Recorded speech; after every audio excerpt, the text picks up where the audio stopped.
Hello everyone, मैं प्रीति कोठारी आज एक नए टॉपिक के साथ।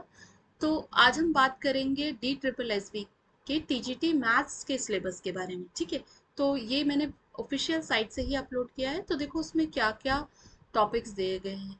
इस बार तो इन्होंने बहुत अच्छा किया कि आपको सिलेबस दे दिया, क्योंकि वहीं जाके नहीं तो स्टूडेंट सरप्राइज होता था कि भाई क्या ही आ गया है। ठीक है, सबसे पहले क्योंकि मैंने इसके टीजीटी मैथ्स के प्रीवियस ईयर पेपर जब मैंने डाउनलोड किए, तो इसमें एक पेपर में पूरा 10th लेवल का आया हुआ था।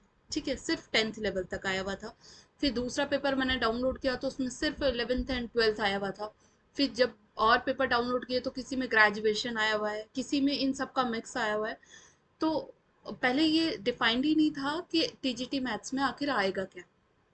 लेकिन अब ये बहुत अच्छा कर दिया है, भले ही समय अब बहुत कम है, लेकिन उन्होंने एटलीस्ट ये बता दिया है कि आपके एग्जाम में क्या आएगा।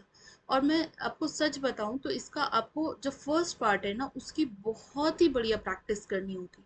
क्योंकि बहुत सारे बच्चे ऐसे होते हैं जो अदर कॉम्पिटेटिव एग्जाम की तैयारी कर रहे हैं, तो उनका रीजनिंग, उनका हिंदी, इंग्लिश, उनका जीके, करंट अफेयर्स, ये सब बहुत बेहतर होता है। ठीक है, तो वो वहाँ बहुत अच्छा स्कोर कर लेते हैं। तो सिर्फ अपने सब्जेक्ट के भरोसे ही अगर आपकी मैथ्स बहुत अच्छी है तो वेरी गुड। नहीं तो आपको आपके कंपटीशन लेवल को अच्छा करने के लिए फर्स्ट जो इसका पार्ट है इसको भी अच्छे से प्रिपेयर करना होगा, तभी आप जो है इसमें सिलेक्ट हो पाएंगे। अब देखो इसमें भी कितने टॉपिक्स है। अगर मैं मैथ्स के बारे में बात करूँ तो उन्होंने टोटल अगर हम देखें ना, तो इसका मैं अगर नंबरिंग करूँ तो देखो 1 2 3, ये 4, नेक्स्ट 5 6। आपको ये देख लेते हैं कि हमें आखिर कितने टॉपिक इसमें पढ़ने हैं अभी। ठीक है, 6 and then this one is partial differentiation, ये आपका 7 है। ये आपका 8 होगा, 9 और 10। नेक्स्ट देखें तो और कितने रह गए इसमें, ओ ठीक है, कितना, 11, 12 और 13। टोटल आपको 13 टॉपिक्स पढ़ने हैं। और इन्होंने तो क्या किया है, 13 टॉपिक्स के साथ साथ आपको सब टॉपिक्स भी दे दिया कि आपको इसकी पूरी बुक नहीं पढ़नी है। ठीक है, आपको इसकी पूरी बुक नहीं पढ़नी है, उस टॉपिक में से उस टॉपिक में से कुछ सब टॉपिक्स की ही प्रैक्टिस करनी है। राइट, तो अब देखो जैसे हम फर्स्ट की बात कर लेते हैं कि फर्स्ट में क्या क्या आपको दिया हुआ है। तो कैलकुलस में आपसे आपको दिया गया है topics: derivatives for graphic and applications, sketching and tracing of curves, volume and area of surfaces, and vector calculus and it's applications. तो देखो जहां तक मुझे बाकी सब लगता है वो तो क्या है आपका, देखो जो derivatives for graphic and application है ना, तो ये तो आपका 12th लेवल का भी है। ठीक है, क्योंकि नीचे वो डिफरेंशियल इक्वेशन दे रहा है तो वो तो डिफरेंट हो जाएगा। जो ये डेरिवेटिव्स वाला कॉन्सेप्ट है ना, ये 12th में है, उसका एप्लीकेशन भी है, तो वहां से आप ये पढ़ लो।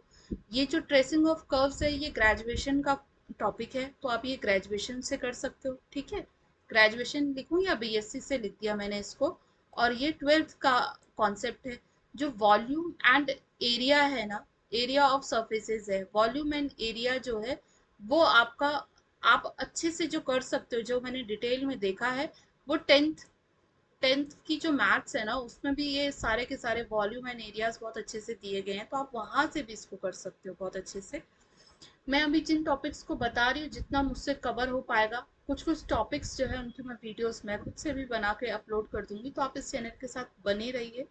वैसे सेल्फ स्टडी का टाइम ये मेन है, आप अपनी अपनी बुक से करो, लेकिन जिस टाइम पे आप कुछ नहीं कर रहे हो तो आप अपने किसी भी अच्छे चैनल से जो है रिलेटेड उसकी वीडियोस देख सकते हो। ठीक है, नेक्स्ट है vector calculus and its application.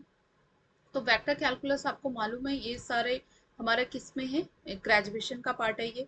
Algebra की भी मैं बात करूँ तो एलजेब्रा में इसने थ्योरी ऑफ इक्वेशंस दिया है, तो थ्योरी ऑफ इक्वेशन के बहुत अच्छे क्वेश्चंस आते हैं। ठीक है, जैसे क्वाड्रेटिक इक्वेशन का इसमें बहुत अच्छे से क्वेश्चन आएगा एक। ठीक है, अब क्वाड्रेटिक इक्वेशन की मैं ऑलरेडी वीडियो अपलोड कर चुकी हूँ, तो आप उसको देखना।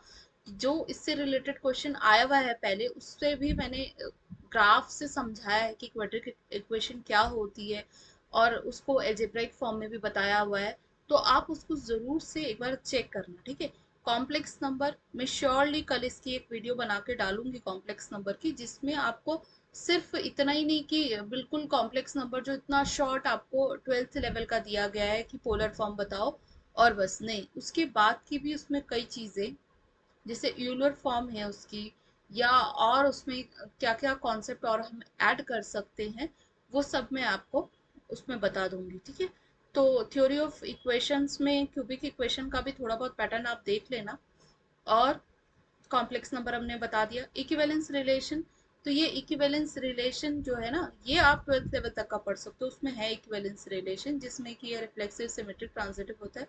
ग्रेजुएशन के भी आई थिंक फर्स्ट ईयर की बुक में आपको ये थोड़ा बहुत मिल जाएगा। फंक्शंस को आपको डिटेल से पढ़ना पड़ेगा कि पहले फंक्शंस होते क्या हैं, कौन कौन से फंक्शन होते हैं, उनका ग्राफ क्या होता है, ये देखना होगा। Basic number theory. और मैं एक और चीज बोलूंगी कि देखो आपकी इसके डीएसएसबी के पीजीटी और टीजीटी दोनों का ही पेपर उठा के देखो, और उसमें देखो कि ग्रेजुएशन के ये जो टॉपिक्स आपको दिए हुए उस टॉपिक से रिलेटेड कैसे क्वेश्चन आए हुए, तो आपको और ज्यादा इसमें हेल्प मिलेगी। बेसिक नंबर थ्योरी और row echelon form of matrices and application, अभी मैं इसके बाद इस वीडियो के बाद में मैट्रिसेस कराने वाली हूँ, तो मैट्रिसेस में बेसिक से मतलब 12th लेवल से ग्रेजुएशन लेवल तक का करवाऊंगी। उसमें एक ही वीडियो में आपको पूरा कॉन्सेप्ट मिलेगा, रैंक क्या होती है और उसकी केलिन फॉर्म क्या है, ठीक है। क्योंकि रैंक से पिछली बारी मैं पेपर अभी डी ट्रिपल एस बी का देख रही थी, तो उसमें रैंक से क्वेश्चन आया हुआ था, ठीक है। तो मेरे ख्याल से आपको मैट्रिसेस अगर पढ़ना है तो कंप्लीट पढ़ के जाना पड़ेगा। वैसे उसने रो केलिन फॉर्म लिखी है उनकी, बट मेरे ख्याल से इसको पूरा लिखना पड़ेगा क्योंकि उसने एप्लीकेशंस भी डाली हुई है, तो एप्लीकेशन में कुछ भी पूछ देगा, ठीक है। अब है रियल एनालिसिस। रियल एनालिसिस में real number system, real number system, properties of R sequence in R और इनफाइनाइट सीरीज, ये आपको ग्रेजुएशन और थोड़ा सा इसमें मुझे जहाँ तक लगता है कि एमएससी का भी पार्ट है, पर सीक्वेंस में भी, वो सीक्वेंसेस में भी आपको ऐसे नहीं कि एपीजीपी पूछ रहा है, एपीजीपी तो डेफिनेटली होगा, वो एचपी डाल सकता है उसमें। फिर सीक्वेंस का डाइवर्जेंस, कन्वर्जेंस, ये सब उसमें इंक्लूड हो सकता है, इसलिए इसको भी आपको अच्छे से रेडी करना पड़ेगा। डिफरेंशियल इक्वेशन क्या होगा, डिफरेंशियल इक्वेशन जो थोड़ा बेसिक है वो 12th में है, लेकिन बाकी सब आपको ग्रेजुएशन से ही मिलेगा। Mathematical modelling, population growth model, ये भी ग्रेजुएशन का है। Second and higher order differential equation, ये भी graduation. Analysis of mathematical model, ये भी ग्रेजुएशन से ही रिलेटेड है। अब बात करें हम theory of real function. Theory of real function की अगर मैं बात करूं तो क्या है, देखो, limit of functions, continuous function and their properties, ठीक है। एक ये है derivability and its application, Taylor's theorem and its application. देखो टेलर थ्योरम का बहुत जगह क्वेश्चंस मैंने देखे हैं, ये आता है। कंटिन्यूअस फंक्शन का जो बेसिक है, देखो 12th में सिर्फ ये है कि लिमिट क्या है, इससे ज्यादा उसमें कुछ नहीं है। बेसिक चीजें हैं कि हाँ, एक आधा लिमिट है उसमें जो कि फॉर्मूले के तौर पे, नहीं तो ये समझाया गया कि लिमिट क्या होती है। तो मेरे ख्याल से बेसिक अगर आपको पढ़ना है तो 12th से पढ़ो, नहीं तो लिमिट का जो है ये पूरा कॉन्सेप्ट, ये जो थ्योरी ऑफ रियल फंक्शन है ना, ये टेलर थ्योरम वगैरह, ये टेलर थ्योरम नहीं है 12th में, ग्रेजुएशन का ही पूरा कॉन्सेप्ट है, ठीक है। अब देखो मल्टीवेरिएट कैलकुलस में क्या है, calculus of functions of several variables, extrema of a functions of two variables and properties of vector field, double and triple integrals, Green's Stokes and Gauss divergence theorem, सारा A to Z graduation का ही part है ये भी।